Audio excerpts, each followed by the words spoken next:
नमस्कार, गुजरी महल में आपका स्वागत है। हम सब लोग पीएचडी के स्टूडेंट्स हैं और हम लोग यहाँ पहली बार विज़िट करने आए हैं।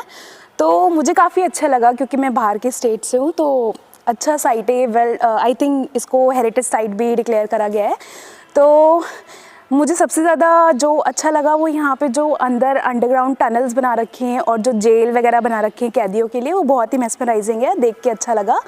और कंस्ट्रक्शन भी काफ़ी अच्छा है, काफ़ी पुराना है, सारा लाइमस्टोन और उससे जो पहले के ज़माने में लाल पत्थर होते थे उससे बनाया हुआ है। और ये वाला जो आप साइड देख रहे हैं पीछे वाला, ये आई थिंक कोई दरबार होता था, दरबार वगैरह है और मुझे काफ़ी अच्छा लगा। और ये मस्जिद वगैरह है, काफ़ी अच्छा है। इसका व्यू काफ़ी बड़ा, मैंने सुना है यहाँ पे लोगों से कि पहले बहुत बड़ा हुआ करता था। यहाँ से जो हमारा राजगुरु मार्केट है वहाँ तक पूरा किला था और अब थोड़ा ही रह गया है। तो जैसे कि आप मेरे पीछे देख रहे हैं, ये एक मीनार है। ये फ़िलहाल तो ये सिर्फ एक ढांचा है, लेकिन ये जैसे आप देख रहे हैं, ये अंडरग्राउंड एक टनल है। इस टनल से नीचे जाके मीनार बनाई गई है तुगलक की, और इसको बोलते हैं लाट। ये लाल पत्थर से बनी है। पहले जो हिंदू के कुछ मंदिर होते थे उनके अवशेषों को जोड़ करके ये लाट और ये मीनार बनाई गई है। और इस मीनार के आधार पर ही इस पूरे जो ढांचा आप देख रहे हैं, इस मीनार के आधार पर ही इसको लाट की मीनार कहा जाता है।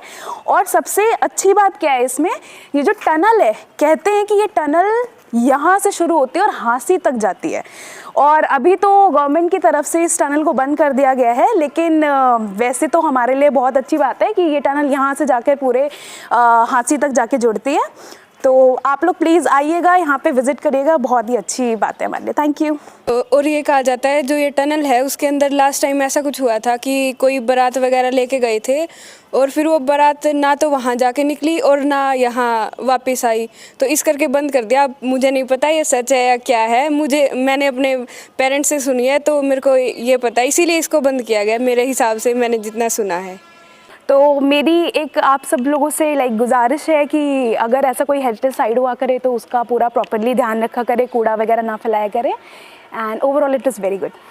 मेरा नाम है वेदिका श्रीवास्तव। मेरा नाम मीनाक्षी है। नेहा यादव। हरियाणा का ऐतिहासिक शहर हिसार नगरी की स्थापना किसने की थी? फिरोज शाह तुगलक ने कब इस शहर का निर्माण करवाया था और कितने साल पहले करवाया था? तब हिसार शहर कैसा था? अभी मैं हिसार शहर में बस स्टैंड के सामने हूँ। यहाँ फिरोज शाह तुगलक का किला है। जैसे ही हम किले में एंट्री करते हैं तो सबसे पहले ये एक बोर्ड लगा हुआ है और इस बोर्ड पर बहुत सारे इस किले के बारे में, हिसार शहर के बारे में जानकारी दी हुई है। फिरोज शाह तुगलक ने 1356 में हिसार नगर की स्थापना की थी और उसने इस नए नगर को हिसार फिरोजा को महलों, मस्जिदों, बगीचों, नहरों और बहुत सारी सुंदर इमारतों से सजाया था। आपको अंदर इस किले के दर्शन कराता हूँ। यहाँ जो तहखाना है, लाट की मस्जिद है और पूरा ये उस समय का, मतलब आज से हम ये मान के चलें कि 1356 में इस किले का निर्माण हुआ था और सैकड़ों सालों बाद भी ये किला उसी हालत में है। तो किस तरह की इसमें चिनाई गई थी, कैसे इसमें पत्थर लगाए गए हैं, विस्तार से बताएंगे। आप पड़ताल टीवी पर बने रहें और चैनल को सब्सक्राइब करें, वीडियो को शेयर करें। जब महल में एंट्री करते हैं तो अंदर इस तरह की नीचे जो गुंबद हैं वो दिखाई दे रही हैं। और यहाँ एक देखने वाली चीज़ है कि इस किले की जितने भी दीवारें हैं बहुत मोटे मोटे पत्थरों से बनाई गई हैं। आप देख सकते हैं कि जो दीवारें हैं और बहुत मोटे पत्थर हैं जो नीचे फर्श के रूप में बिछाए गए हैं, वो भी बहुत ज़्यादा मोटे पत्थर यहाँ लगाए गए हैं। किले के अंदर तहखाना है और सीढ़ियों से उतरकर जब आप नीचे तहखाने में आप देखेंगे तो यहाँ एक अलग ही नज़ारा आपको देखने को मिलता है। और किले के अंदर आप देखेंगे तो इस तरह का ये जो एक सुरंग नुमा है, बहुत इस तरह से बनाया हुआ है। महल के बाईं तरफ जो तहखाना है, आप तहखाने के अंदर घुसेंगे तो एक बहुत ही यहाँ बहुत अंधेरा है और एक डरावना सा दृश्य आपको देखने को मिलेगा।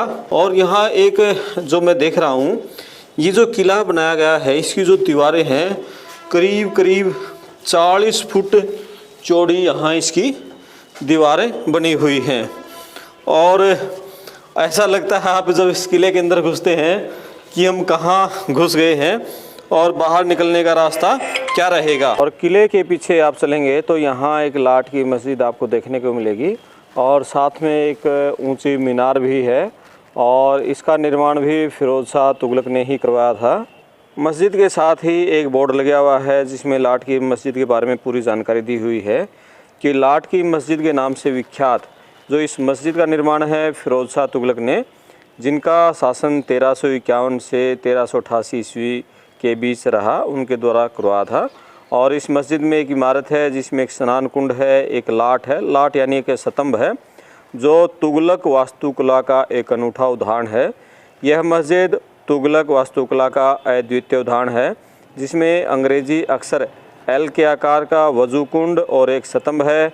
मस्जिद का निर्माण आंशिक रूप से लाल और हल्के पीले रंग के बलुए पत्थर तथा आंशिक रूप से बिना गढ़े पत्थरों की चिनाई से किया गया है जिसके ऊपर मोटा प्लास्टर है।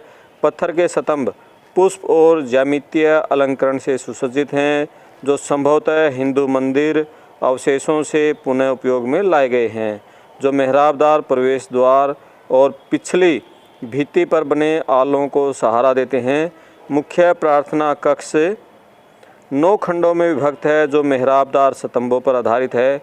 इसकी पश्चिमी दीवार में एक नक्काशीदार किबला और एक मंच है। उत्तर पूर्व स्थित आंगन में एक लाट स्तंभ है जिसके नाम पर मस्जिद का नाम रखा गया है।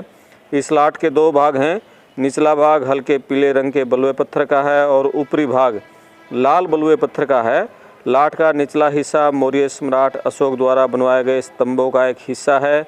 मौर्य ब्राह्मी में कुछ अक्षरों के निशान लाट के निचले भाग के शीर्ष पर दिखाई देते हैं, जबकि तुगरा अरबी लिपि में फिरोज शाह के परिवार की वंशावली लाट के ऊपरी भाग पर उभार कर उत्कीर्ण है। लाट के पास एक सुंदर गुंबददार इमारत है जिसमें एक चौकोर कक्ष है जिसमें लाल बलुआ पत्थर में ढली हुई पट्टिकाओं वाली सजावट दिखाई देती है। इसके चारों ओर खुले स्थान है जो अलंकृत पत्थर की जाली को सहारा देने वाले स्तंभों से सुसज्जित हैं। और गुजरी महल और ये जो किले के ऊपर से इस तरह का हिसार का जो नज़ारा है ये दिख रहा है, ये किले की छत है और ये भी एक सामने एक पुरानी बिल्डिंग। और महल के आखिर में आप देखेंगे कि यहाँ जो पुराने पत्थरों की कुछ दीवारें हैं और लग रहा है कि जो ऊपर की छतें थी यहाँ इनकी जो छतें हैं वो शायद टूट चुकी हैं। और कुछ एक वहाँ एक कोने में एक पुराना 3 मंजिला भवन है और एक उस समय की चीज़ों को देखने से ये तो महसूस होता है कि उसमें जो चीज़ें होती थी बहुत सॉलिड होती थी। और यहाँ अंदर के जो कुछ पत्थर लगे थे उन पे कुछ कुछ नक्काशी भी की गई थी और गुंबद थी। और ये बीच में जो देख रहे हैं आप, ये एक कुआं देख रहे हैं, यहाँ ये कुआं है, इसके अंदर से ये महल के अंदर ही किले के अंदर कहें पेयजल व्यवस्था का शायद यही एक समाधान किया गया था।